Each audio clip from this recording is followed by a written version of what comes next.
Oi, eu sou a Nara Marley, sou professora de literatura. Literatura é minha formação, minha paixão, só para rimar minha profissão e muitas vezes também foi minha salvação. E eu trouxe a literatura, juntamente com mais 2 artistas, para ela também ser tua companheira nesses dias difíceis que estamos vivendo.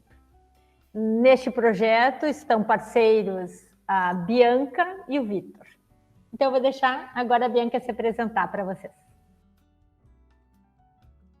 Olá, pessoal. Eu sou uma aspirante a ilustradora. Eu terminei o ensino médio agora e eu espero que gostem do espetáculo. Tem conosco também o Vitor, que é o nosso artista digital. E aí, pessoal, tudo certo? Eu sou o Victor, sou estudante de jornalismo da UPF e eu fiz toda a parte digital, né, a parte do conteúdo digital aqui do projeto. Eu acho que vai ser muito bacana aqui conversar com vocês e contar um pouquinho para vocês mais desse projeto tão bacana. Então vamos lá, pessoal. A ideia do que eu proponho dessa caminhada, que você venha comigo através da linha literária da literatura. Acredito muito que uma localização histórica ajuda a gente a entender e também a fruir melhor a literatura. Estamos falando da literatura brasileira, e a literatura brasileira começou no quinhentismo.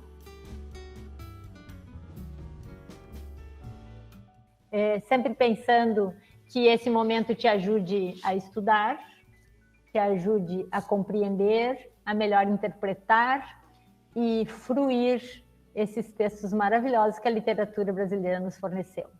Quinhentismo é a primeira escola da linha literária brasileira. Não é exatamente um momento estético, ele é um momento histórico. É considerado o texto que nós temos aqui na tela, é considerada a certidão de nascimento do Brasil e da literatura brasileira, e nós estamos falando da Carta de Pero Vaz e Caminha. A gente precisa compreender que a carta ela tinha um teor informativo. E, na verdade, ela é só o registro de uma viagem que é resultado de um projeto de expansão de Portugal, expansão econômica, e o escrivão dessa viagem, Pero Vaz e Caminha, foi encarregado de informar ao rei de Portugal sobre o resultado dessa viagem. O resultado, nós sabemos, foi a instalação nessa colônia, então colônia, que se chamou Brasil, e que ficou nesse status durante mais de 3 séculos. Um dos fragmentos dessa carta informativa, que faz parte da literatura informativa, é esse fragmento que a gente está vendo e que rendeu muitos textos e muitos comentários desde 1500. Quando o Caminha, num pedacinho da carta, escreveu, ali andavam entre eles 3 ou 4 moças bem novinhas e gentis, com cabelos muito pretos e compridos pelas costas, e suas vergonhas tão altas e tão cerradinhas e tão limpas as cabeleiras, que de nós a muito bem olharmos não se envergonhavam. Ele está representando esse impacto cultural. Não esqueça que nós estamos diante de um escritor que está a serviço do governo de Portugal, que está enviando um documento para o rei de Portugal e que está tendo também uma visão eurocentrista. Então, a gente tem uma literatura sobre o Brasil, mas que não foi produzida por brasileiros. Então, isso eu acho super importante a gente lembrar.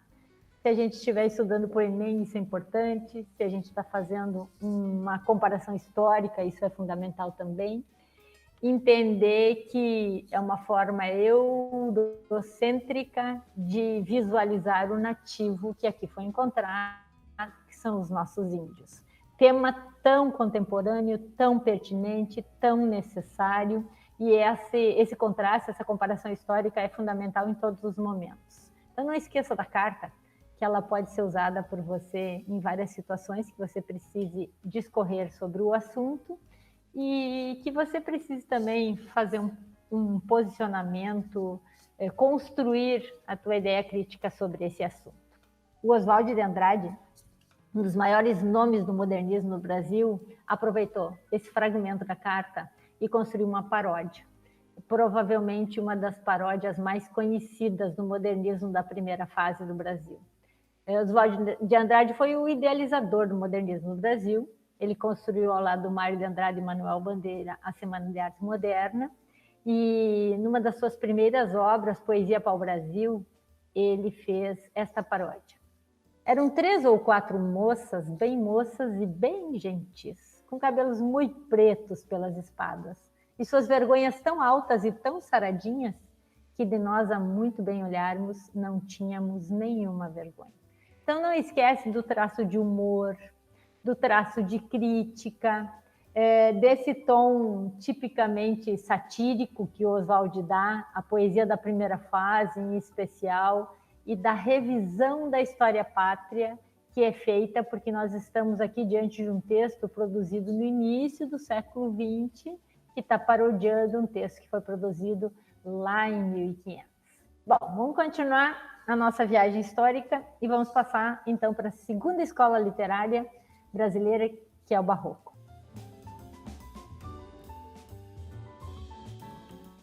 O Barroco já não é uma escola essencialmente brasileira, né? Ele é uma escola italiana. Nós estamos agora já há um século depois, no Brasil começa em 1601, e é evidente que quando a gente fala em Barroco, a gente lembra do nosso Boca do Inferno. Gregório de Matos Guerra, principal poeta do Barroco, deixou poesias líricas, satíricas e poesias religiosas. A maioria delas que chega ao leitor são os sonetos, mas ele produziu poemas de vários estilos, de várias estruturas. Nós sabemos também que o Gregório de Matos não publicou, então a gente está diante de produções que foram publicadas muito posteriormente à sua morte, inclusive identificadas e registradas também depois disso. Então, por isso, o que nós temos ali, na verdade, não é um título, é uma identificação de como que o texto foi localizado e o que é importante a gente lembrar sobre o texto. Estamos diante de um soneto, acho que você lembra, né, que sonetos são 2 quartetos e 2 tercetos, nós vamos ter muitos na nossa caminhada de hoje, e ele tem a marca, a essência do Barroco, que era o sentimento da época. O sentimento da época era um sentimento dualista, de contrastes, de oposições, e as figuras de linguagem que eram as rainhas dessa época eram o paradoxo e a antítese. E veja que forte esse tom de paradoxo no poema. Ardor em firme coração nascido, pranto por belos olhos derramado, incêndio em mares de água disfarçado, rio de neve em fogo convertido. Tu, que em peito abrasas escondido, tu que em um rosto corres desatado, quando fogo em cristais aprisionado, quando cristal em chamas derretido. E assim ele continua, inclusive fazendo alguns questionamentos ali nos tercetos. Então a dúvida, o paradoxo, o exagero, que a gente chama de hipérbole em figura de linguagem, são marcas registradas, e se vocês pararem para pensar, esses contrastes em torno do sentimento amoroso, ele não é propriedade do Gregório. Nós lembramos do Camões fazendo contrastes quando apresentava esse tema, desde o seu O Amor é Fogo que Arde Sem Se Ver, lá no classicismo europeu, depois o nosso Gregório aqui, e de maneira mais contemporânea o próprio Vinícius de Moraes, quando ele diz também num soneto que seja infinito enquanto dure. Então não esqueça de fazer as relações, porque elas ampliam ainda mais essa grandeza da poesia do nosso grande Gregório de Matos Guerra. Continuando, então, a gente chega no arcadismo. Nós sabemos que na linha literária brasileira é a terceira escola. O arcadismo é uma escola literária unicamente em verso. Ela tem uma linha clássica, também foi chamada de neoclassicismo. Então, tudo que você lembra do classicismo, ele aparece com uma roupagem nova aqui, com uma carinha mais de Brasil, e com o bucolismo e o pastoralismo, que são características típicas do arcadismo. Claro que o arcadismo brasileiro ele não assumiu todas as características do tradicional arcadismo, e é exatamente para falar disso que eu trouxe o Tomás Antônio Gonzaga. O grande, conhecidíssimo Marília de Dirceu, ele é o exemplo tradicional, clássico, de como este poeta transformou o arcadismo neoclássico em uma escola literária bem brasileira. Então, ele oscila entre o convencionalismo amoroso, que é aquele momento de um certo distanciamento, e um pouco de idealização, tanto do sentimento quanto da amada. A gente sabe que Dirceu era o pseudônimo do Tomás Antônio Gonzaga, os poetas árcades brasileiros usavam pseudônimos, e Marília é o pseudônimo de pastora que ele atribuiu para sua querida Maria Doroteia, porque nós estamos aqui lendo 2 fragmentos de uma das liras mais conhecidas da literatura brasileira, que é o Marília de Dirceu, que é um grande monólogo em que o Dirceu manifesta seu amor, sua admiração em relação à pastora Marília. E nessa lira, que é a primeira da primeira parte, porque o Marília de Dirceu é dividido em 3 partes, ele vai apresentar a marca do pastoralismo aqui. Ó. Eu, Marília, não sou algum vaqueiro que viva de guardar alheio gado, de tosco trato, de expressões grosseiras, dos frios gelos e dos sóis queimados. Tenho o próprio casal e nele assisto. Dá-me vinho, legume, fruta, azeite, das brancas ovelhinhas tiro leite e as mais finas lãs de que me visto. Graças, Marília Bela, graças à minha estrela. Mas tendo tantos dotes de ventura, só preço lhe dou, gentil pastora. Depois que teu afeto me segura, que queres do que eu tenho ser senhora? É bom, minha Marília, é bom ser dono de um rebanho que cubra monte e prado. Porém, gentil pastora, o teu agrado vale mais que um rebanho, mais que um trono. Graças, Marília Bela, graças à minha estrela. Ele segue ainda nessa lira, mas veja que lindo, que pertinente, que necessário esse momento da segunda estrofe em que ele diz: é bom, minha Marília, é bom ser dono de um rebanho que cubra monte e prado. Porém, o teu agrado vale mais do que qualquer rebanho. Acho que nunca foi tão necessário a gente pensar que os afetos são essenciais para a vida e que os rebanhos se vão. Então, talvez esse aspecto que o arcadismo chamou, numa característica em latim que chamava inutilia truncat, seja uma das coisas mais bonitas e necessárias de nós pensarmos nesse momento.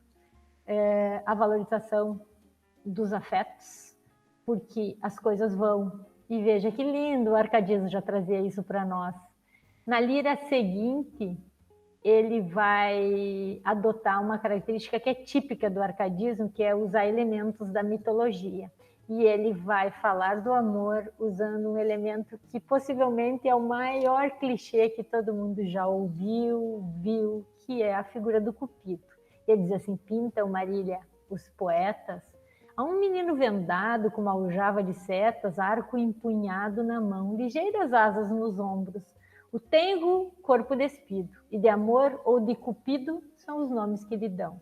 Porém eu, Marília, nego que assim seja o amor, pois ele nem é moço, nem é cego, nem setas nem asas tem. Ora, pois eu vou formar-lhe um retrato mais perfeito, que ele já feriu meu peito, por isso conheço bem.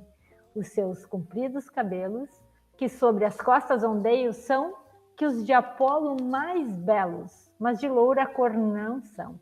Tem a cor da negra noite, e com o branco do rosto fazem Marília um composto da mais formosa união. Gente, que lindo! Talvez quantos de vocês não tinham percebido a beleza da poesia de amor que repousa dentro das páginas de Marília de Dirceu. Vamos continuar, já que nós estamos falando de amor, vamos falar de uma escola literária chamada Romantismo.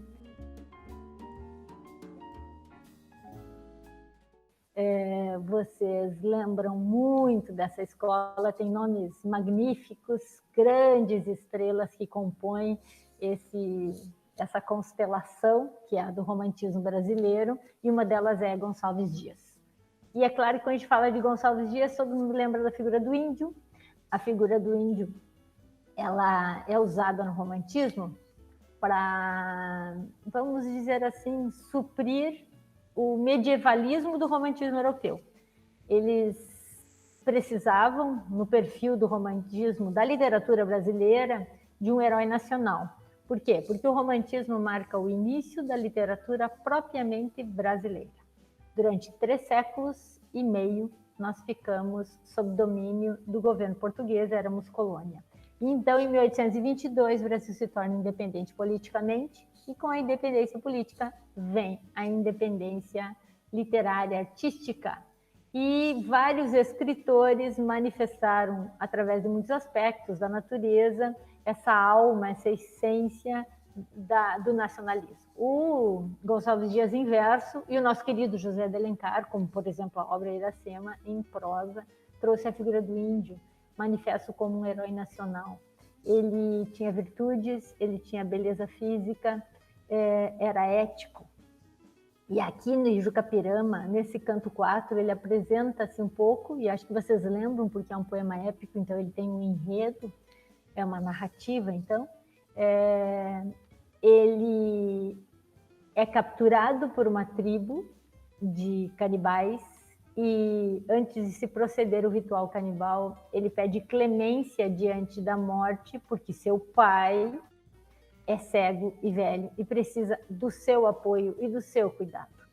Outra questão muito, muito pertinente, se nós ampliarmos para a atualidade, que é a necessidade do cuidado e esse compromisso filial, amoroso, de dedicar a sua vida para cuidar, né, do seu pai. Tá? É evidente que aqui nós temos um traço mais nacionalista e a marca da época, mas como sempre é necessário trazer a literatura da época para a atualidade, convém que nós façamos as devidas associações.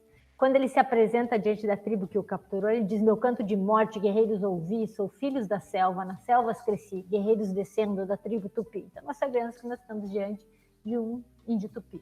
E ele narrando a situação do pai, que ele precisa ser preservado da morte, ele vai dizer: ao velho coitado, de penas ralado, já cego e quebrado, que resta morrer.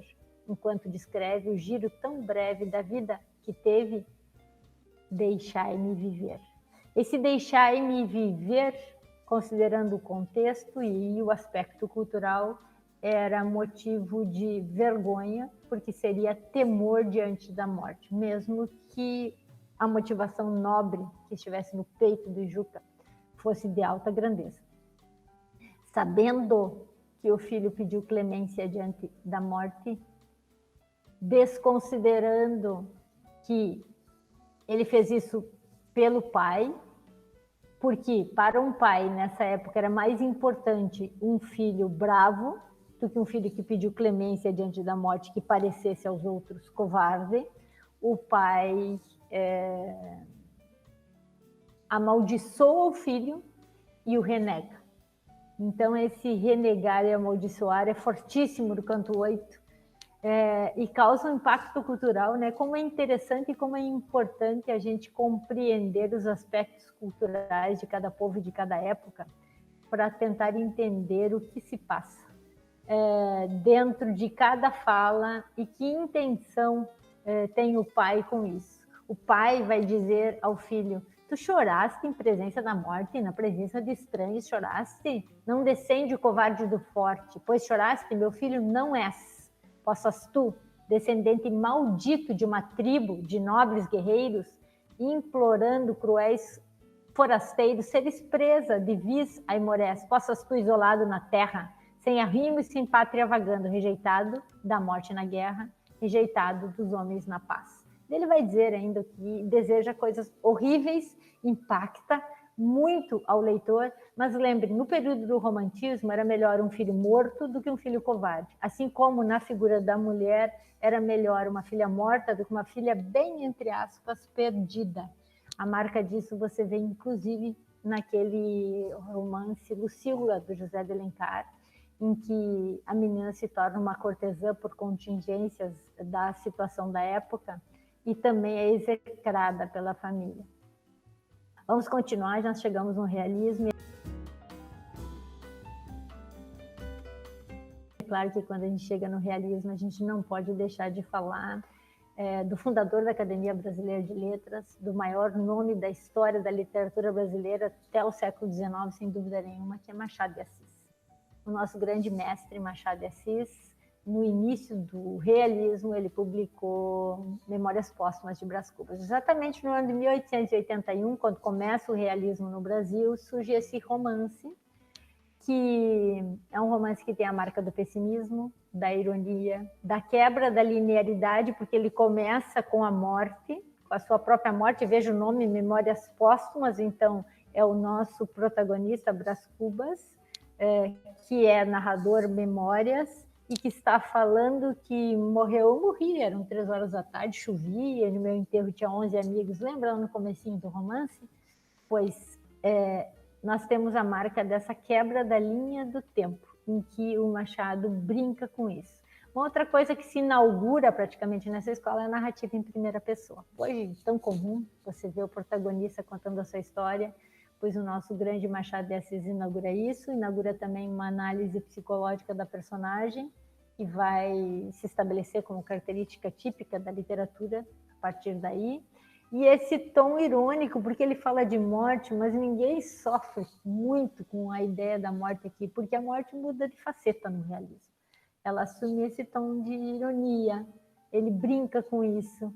E no último capítulo, no último momento da vida, ele fica lembrando o que ele não teve.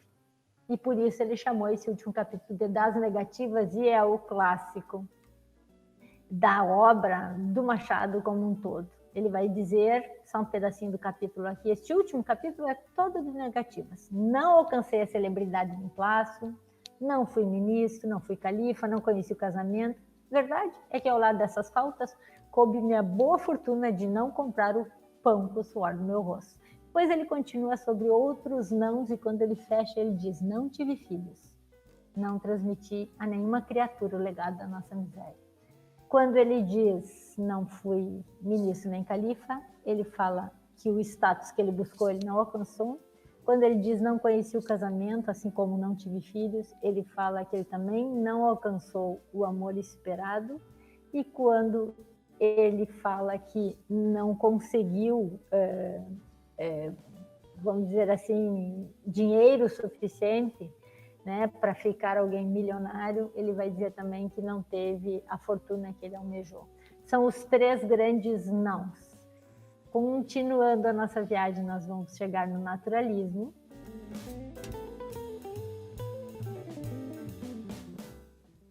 Quando nós chegamos no naturalismo, também é necessário você pensar em Aloysio de Azevedo. Provavelmente a obra O Cortiço, do Aloysio de Azevedo, é a mais popular. Começa-se o naturalismo no Brasil com O Mulato, do Aloysio de Azevedo. Também no ano de 1881, igual Memórias Póstumas.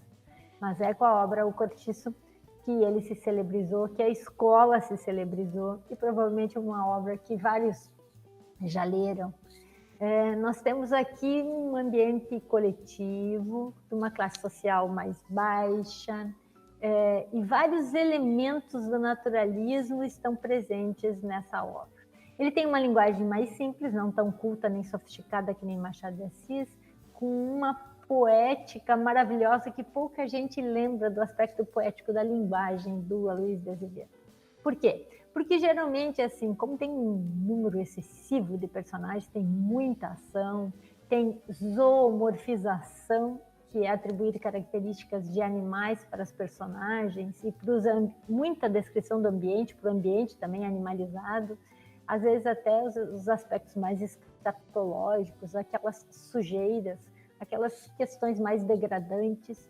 Como nós temos, assim, vamos dizer, os aspectos patológicos dos grupos sociais sendo muito reforçados, às vezes até caricaturizados, pouca gente se dá conta da beleza da linguagem do Aloysio de Azevedo. Eu peço que vocês observem alguns momentos que a gente pode ler juntos aqui. Ó. Eram 5 horas da manhã, o cortiço acordava, abrindo não os olhos, mas a sua infinidade de portas e janelas. Daí a pouco em volta das bicas era um zum crescente, uma aglomeração tumultuosa de machos e fêmeas. Uns após os outros lavavam a cara incomodamente debaixo de um fio de água que escorria a uma altura de 5 palmos. O chão inundava-se. As mulheres precisavam já prender as saias entre as coxas para não as molhar. Via-se-lhe a tostada nudez dos braços e do pescoço que elas despiam, suspendendo o cabelo todo para o alto do casco. Os homens, esses, não se preocupavam em não se molhar. Não molhar o pelo, ao contrário, metiam a cabeça bem debaixo d'água e esfregavam com força as ventas e as barbas. E assim ele vai usando aqueles elementos que são típicos da vida animal, fazendo essa comparação e deixando quase equiparados a figura do homem e a figura do animal. E dá essa ideia de tumulto, de rumor o tempo inteiro também, sobre como se fosse um grande barulho desses ambientes coletivos. Muita movimentação. Não esqueça de um aspecto bem importante que o naturalismo trouxe também, que é o determinismo do meio.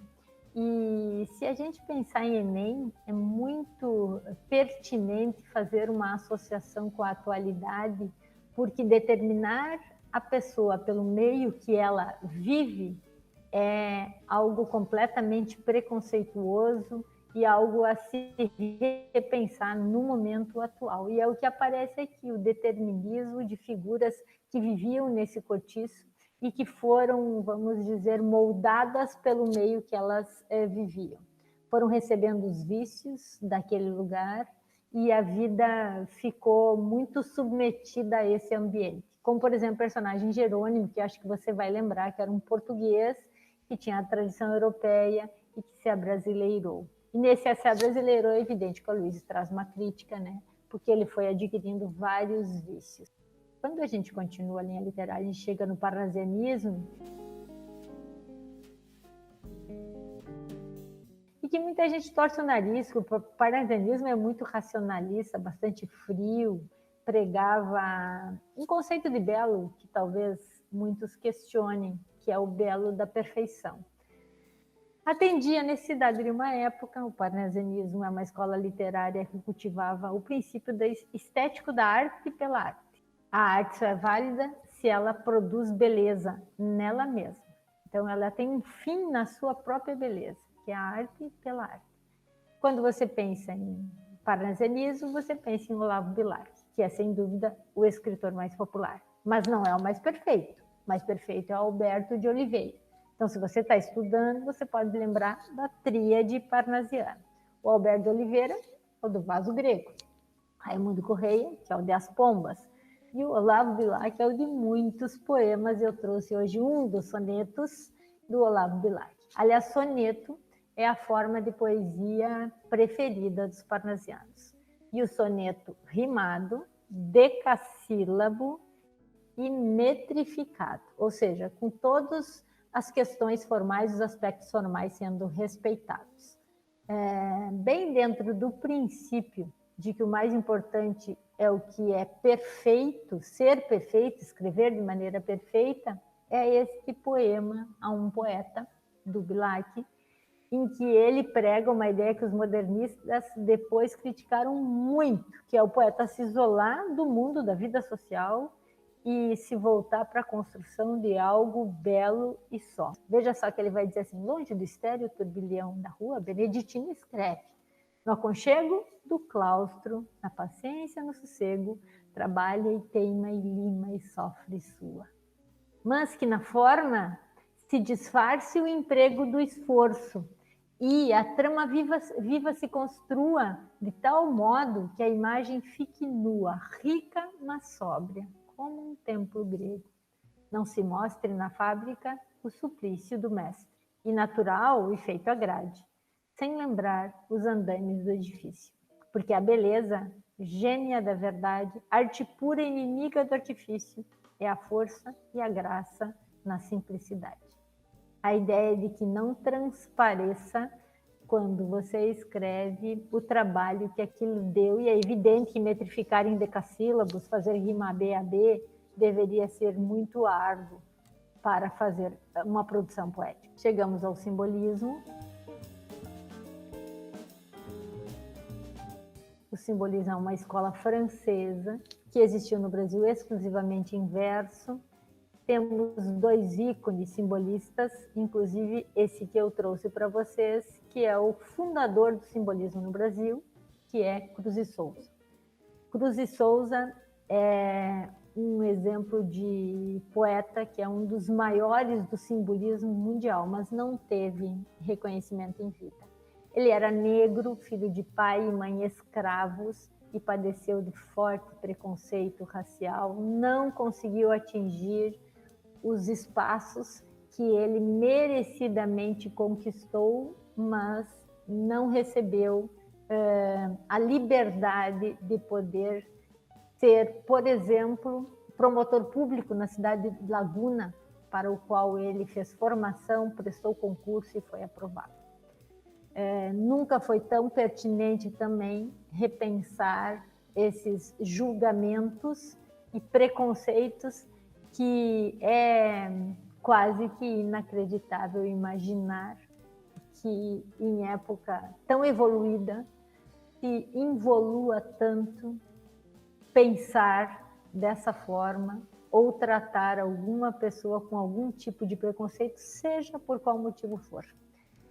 Nós temos aqui um poeta que sofreu com o preconceito racial e manifestou um pouco disso também na sua poesia, mas o simbolismo não tem a marca de demonstrar questões de ordem social. Ele tem a marca de ser mais abstrato, subjetivo, e quando ele fala dos sentimentos, ele usa muito dos elementos da transcendência, o quanto é importante transcender. A morte, inclusive, aparece como algo transcendental, em que a alma alcança o infinito e ela vai ficar pairando no universo infinito.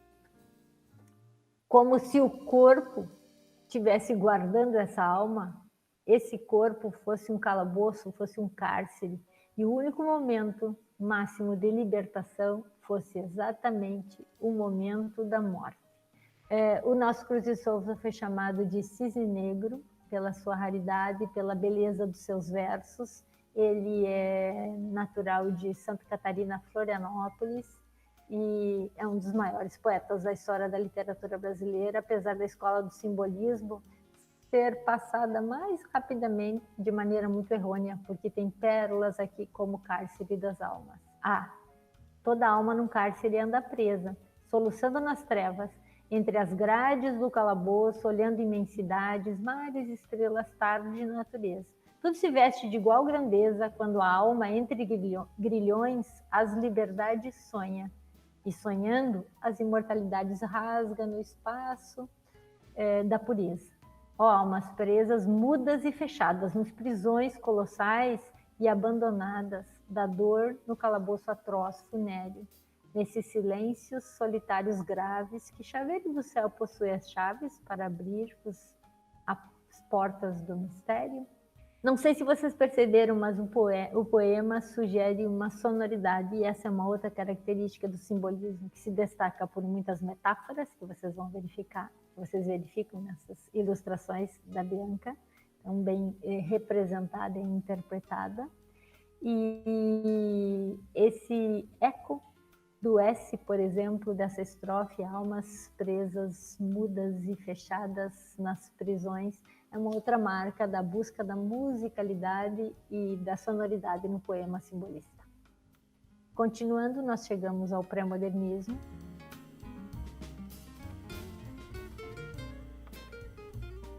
O pré-modernismo é mais um exemplo de uma escola que é essencialmente brasileira. Na linha literária brasileira só estão quientismo e pré-modernismo, se encontram em outras linhas literárias, e a grande obra que marca o início do pré-modernismo no Brasil é Os Sertões, de Euclides da Cunha, uma obra cascuda, difícil de ler, ela é volumosa, ela tem um vocabulário difícil, e ela é resultado de um trabalho de pesquisa de um grande erudito. O Euclides da Cunha tinha várias formações na área de jornalismo, na área de engenharia, ele era um pesquisador e um grande homem das letras. E a partir do momento que ele fez a cobertura da Batalha de Canudos como jornalista correspondente, ele recolheu o material e achava que do seu material podia sair mais frutos do que as reportagens que foram para os jornais. E ele produziu essa obra magnífica que marca o início do pré-modernismo no Brasil, ano de 1902, que é Os Sertões, dividido em 3 partes: a terra, o homem e a luta. A parte do homem é a parte que eu separei um momento para a gente ler. E esse fragmento é provavelmente um dos fragmentos mais conhecidos da obra Os Sertões. Que tem uma frase que virou ícone: o sertanejo é, antes de tudo, um forte. Não tem o raquitismo exaustivo dos mestiços neurastênicos do literal. A sua aparência, entretanto, ao primeiro lance de vista, revela o contrário. Falta-lhe a plástica impecável, o desempenho, a estrutura corretíssima das organizações atléticas. É desgracioso, desengonçado, torto, Hércules Quasímodo. Reflete no aspecto a fealdade típica dos fracos. O andar sem firmeza, sem aprumo, quase gigante e sinuoso, aparenta a translação de membros desarticulados. Agrava-o a postura deprimente. A pé, quando parado, recosta-se invariavelmente ao primeiro umbral ou parede que encontra. A cavalo, se sofreu o animal, para trocar 2 palavras com um conhecido, cai logo sobre um dos estribos, descansando sobre a espenda da sela. Caminhando, mesmo a passo rápido, não traça a trajetória retilínea e firme. Avança celeremente num bambolear característico de que parecem ser o traço geométrico os meandros das trilhas sertanejas. É um homem permanentemente fatigado. Então, essa antítese, mais uma vez, a literatura parece que se compõe, a vida é feita dessas oposições, desses paradoxos, entre a fortaleza e a beleza de um Hércules, que é um dos lados desse sertanejo, e a fraqueza e essa, bem entre aspas, feiura de um Quasímodo do outro, se compõe na formação da essência do sertanejo, que ele tenta descrever aqui de maneira brilhante. Ele fez isso tentando mostrar que tipo de homem que participou da Batalha de Canudos, que é a 3ª parte da obra dos Sertões. Nós temos que lembrar que o pré-modernismo foi a primeira escola literária a fazer a denúncia da realidade brasileira, a apresentar os problemas sociais e as classes marginalizadas na história da literatura. Então, o início do século XX vai ser inaugurado com essa escola e com essa obra, em que começa a se prestar atenção para os problemas brasileiros. Apesar de ser 1902, lamentavelmente, alguns problemas que Euclides trata aqui permanecem até hoje. Entramos no nosso mundo fantástico de modernismo, fantástico esteticamente falando.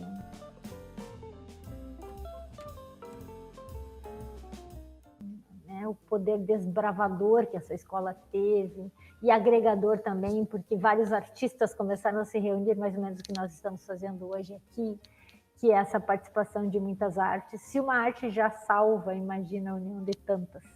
Então, o modernismo na primeira fase, através da Semana de Arte Moderna, que já teve esse nome para demonstrar o quão polivalente ela quis ser, né? Mostrando mais de uma manifestação artística, ela teve a participação do grandioso Manuel Bandeira. Manuel Bandeira foi o irmão mais velho dos modernistas. Ele foi um ponto de equilíbrio diante de Mário de Andrade, Oswaldo de Andrade, que eram mais arrasadores e tinham uma crítica mais escrachada.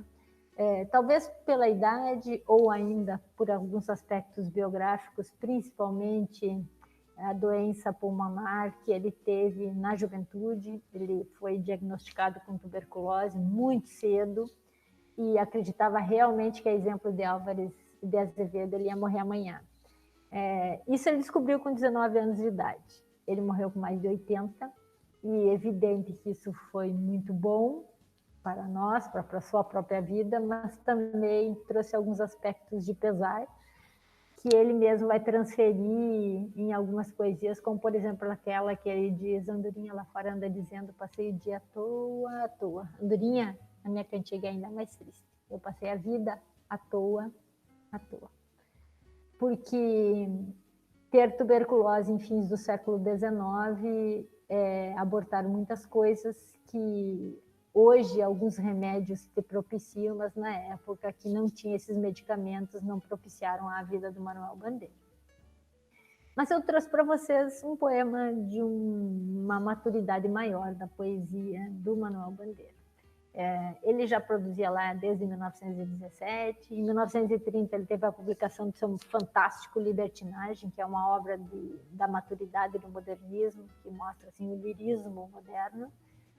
Mas eu acho que Belo Belo suaviza a nossa alma em momentos tão pandêmicos e dá, vamos dizer, todo essa grandeza e esse peso forte que é a poesia do Manuel Bandeira, que é a mistura da simplicidade com o elemento moderno, com essa aceitação dos problemas que nos circundam. Então, acho que nada mais pertinente para a nossa vida hoje, para a grandeza do Manuel Bandeira, trazer talvez não um dos mais conhecidos, mas que tem igual beleza e grandeza.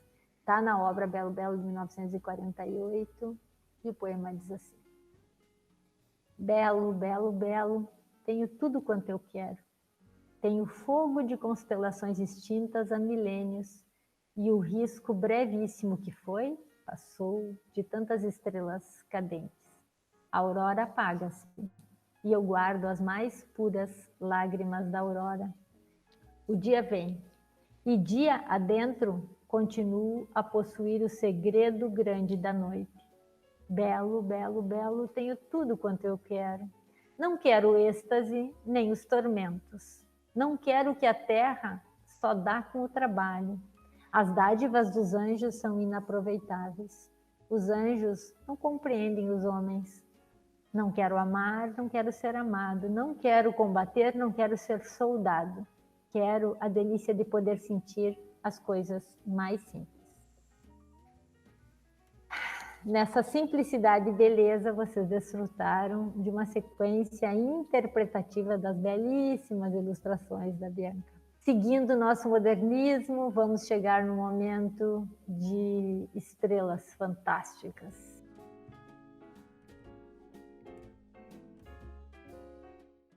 É difícil escolher alguém no modernismo da segunda fase, porque nesse período estão na poesia Drummond, Vinícius, Cecília, Quintana, e na prosa estão o próprio Graciliano, Jorge Amado, Érico Veríssimo, Zé Lins, Raquel de Queiroz, a primeira mulher a ser membro da Academia Brasileira de Letras. Tenho até medo de citar alguns e esquecer outros, mas nós temos os maiores nomes aqui. E um desses grandes é o Graciliano, que quase todo mundo lembra mais pelo Vidas Secas, mas eu trouxe um fragmento de São Bernardo. Porque eu acho que o São Bernardo ajuda a gente a pensar várias coisas, ajuda inclusive a fazer algumas análises comparativas. Essa obra, publicada em 1934, ela é narrada em primeira pessoa pelo Paulo Honório, e ela tem a marca do regionalismo crítico e do psicologismo.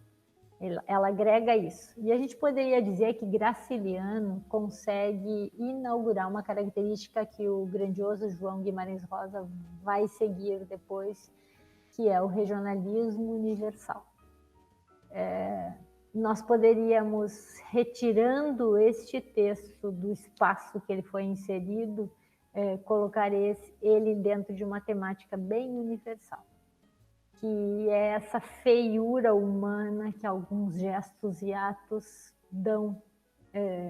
Não é estética e nem o físico, mas a configuração da alma de alguns seres que conseguem se apequenar com gestos feios. Paulo Honório foi muito ambicioso, foi violento, massacrou e humilhou as pessoas no decorrer de todo o enredo. De tal forma que a sua esposa, Madalena, que já no nome, na essência do nome, traz a grandeza bíblica da pureza da alma que ela tinha, a tal ponto que fez com que a mulher cometesse o suicídio não suportando a pressão dos gestos do marido, a forma obsessiva por ganhar dinheiro e ter poder que ele agia. E quando, então, depois de já ter perdido a esposa e começar a ver que ele perdia outras coisas, ele, no último capítulo do livro, ele vai dizer assim: eu sou um homem arrasado, doença? Não, gozo de perfeita saúde. Até hoje, graças a Deus, nenhum médico me entrou em casa, não tem doença nenhuma.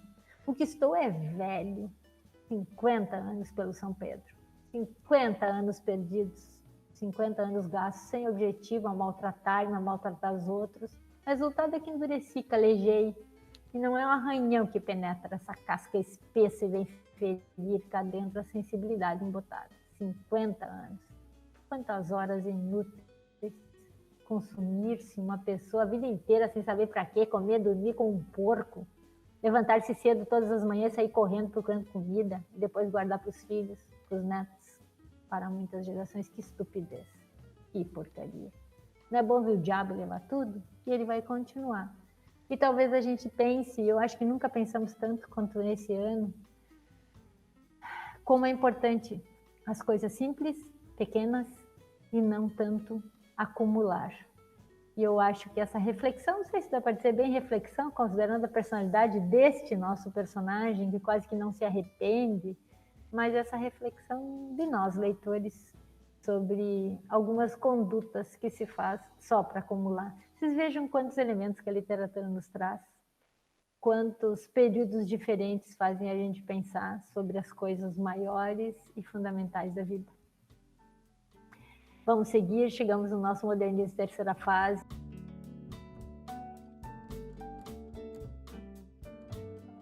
E eu tenho a obrigação de homenagear esta estrela que comemoraria 100 anos neste ano, que é Clarice Lispector. E para falar da Clarice Lispector, eu escolhi também uma estrela, que é a Macabeia, que é a protagonista de A Hora da Estrela. Ela publicou esse romance em 1977, foi o ano da morte da Clarice, e construiu uma personagem que aparentemente é insípida, inodora, incolor, insignificante, que se acha pouco, pequena e feia, mas que na verdade ela tem uma grandeza. Ela poderia representar talvez a essência tão humana de ser gente, a essência da figura da mulher, a essência de quem não é visto e não é valorizado, mas que almeja sempre ser uma estrela, ou ter a sua hora de estrela, tantos fragmentos da Hora da Estrela, que difícil é selecionar algum. Mas daí eu lembrei do momento em que a Macabeia vai ser despedida pelo seu chefe e ela vai até o banheiro do escritório que ela trabalha e se olha no espelho e ela vai dizer assim: só lembrem que nesse livro nós temos um narrador e esse narrador quase que disputa espaço. Ele é um narrador que às vezes parece virar um personagem e ele disputa um espaço com a sua protagonista. Então nós temos o Rodrigo S.M., que está narrando o livro, falando do processo metalinguístico da construção do texto e construindo e apresentando para nós gradativamente a Macabeia, que é uma nordestina sofrida que veio parar de sopa, sim, no Rio de Janeiro. E nesse momento da despedida, ela vai se olhar no espelho do banheiro e vai dizer assim: depois de receber o aviso, foi ao banheiro para ficar sozinha, porque estava atordoada. Olhou-se maquinalmente no espelho, o espelho que encimava a pia, imunda e rachada, cheia de cabelos, o que tanto combinava com a sua vida. Pareceu-lhe que o espelho baço e escurecido não refletia imagem alguma. Sumira por acaso a sua existência física. Logo depois passou a ilusão. Enxergou a cara toda deformada pelo espelho ordinário, nariz tornado enorme, como de um palhaço, de nariz de papelão. Olhou-se e levemente pensou: tão jovem e já com ferrugem. Há os que têm e os que não têm. É muito simples. A moça não tinha. Não tinha o quê? É apenas isso. Não tinha.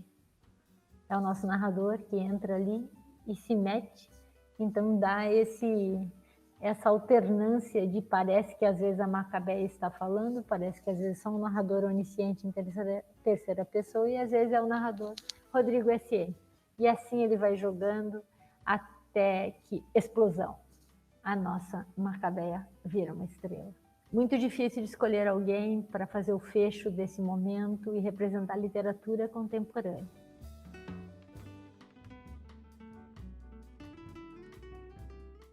Mas achei que Conceição Evaristo fosse talvez um ícone deste momento. Uma escritora que produziu esse livro de contos chamado Olhos d'Água, em 2014, foi inclusive indicado ao Prêmio Jabuti, que é uma das grandezas da literatura desse momento. Ela representa a cultura afro-brasileira, foi uma grande defensora, ainda desse espaço que a literatura afro-brasileira tem, e ela fala de categorias dos excluídos, dos favelados, das mulheres, dos negros. Ela abordou essa temática de uma maneira lírica, poética, uma variedade imensa. Ela escreve ensaios, escreve poesia, enfim, falar de Conceição Evaristo é uma amplidão. Então, eu vou deixar ela mesma falar através do conto título do livro de contos Olhos d'Água, leitura maravilhosa, presente lindo, que ela nos dá, que você pode presentear alguém também. E no conto que abre o livro, um pedacinho dele diz assim: uma noite, há anos, acordei bruscamente e uma estranha pergunta explodiu de minha boca. De que cor eram os olhos da minha mãe? As labaredas sobre a água solitária que fervia na panela cheia de fome pareciam debochar do vazio do nosso estômago, ignorando nossas bocas infantis, em que as línguas brincavam a salivar sonho de comida. E era justamente nos dias de parco ou nenhum alimento que ela mais brincava com as filhas. Nessas ocasiões, a brincadeira preferida era aquela em que a mãe era a senhora, a rainha. Eu sabia desde aquela época que a mãe inventava esse e outros jogos para distrair a fome, e a nossa fome se distraía. Lembro-me ainda do temor de minha mãe nos dias de fortes chuvas. Nesses momentos, os olhos da minha mãe se confundiam com os olhos da natureza. Chovia, chorava, chorava, chovia. Então, por que eu não conseguia lembrar da cor dos olhos dela? E também, já naquela época, eu entoava cantos de louvor a todos os nossos ancestrais, que desde a África vinham arando a terra da vida com as suas próprias mãos, palavras e sangue. É um momento belíssimo em que ela congrega a poesia, a cultura afro-brasileira, essa herança de uma mulher pobre que ela foi, de uma família bem numerosa, e que teve a formação, ela se formou na área das letras e ela virou uma grande escritora. É belíssimo essa troca, porque nesse conto a personagem está adulta, ela também tem uma filha, ela fica pensando nos olhos da mãe, e no término do conto nós temos uma união das 3 gerações, da filha dela olhando para os olhos dela mesma, também tentando reconhecer na mãe a cor dos olhos dela. A gente sabe que é no olhar que a alma é refletida, então que esse reflexo da literatura permaneça dentro das almas de vocês, um pouquinho de literatura que a gente quis trazer para vocês, através da arte digital, através das ilustrações, através da palavra escrita ou da palavra falada. Então, que a literatura continue encantando a vida de vocês.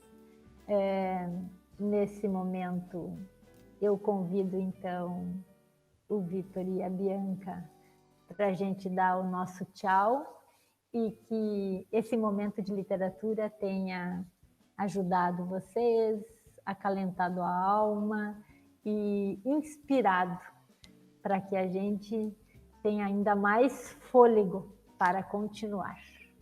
Que a arte da literatura sobreviva, que a arte continue encantando vocês. Então, meu tchau e minha gratidão aos meus parceiros, que também vão dar tchau. Muito obrigada, Nara, pelo convite. Até hoje eu lembro, assim, quando eu recebi esse convite, eu fiquei tipo, ai meu Deus, a Nara tá me convidando, sabe? E para participar de algo tão grandioso. Eu queria agradecer também ao Victor pelo todo o trabalho, assim, de edição e do folheto. Ficou muito lindo. E espero que o público tenha gostado. Eu fiquei muito feliz em poder participar, né, desse projeto tão lindo. É um projeto... Eu me envolvi muito mais com a literatura assim que eu comecei a ter contato com a Prof. Nara. Então eu acabei me apaixonando pela literatura e ver ela contando, explicando, comentando, realmente é apaixonante demais. Então muito obrigado, professora Nara, pela essa oportunidade. Muito obrigado, Bianca. As artes ficaram realmente incríveis. Mandou muito bem. Então realmente ficou um trabalho muito bonito. Muito obrigado pela oportunidade.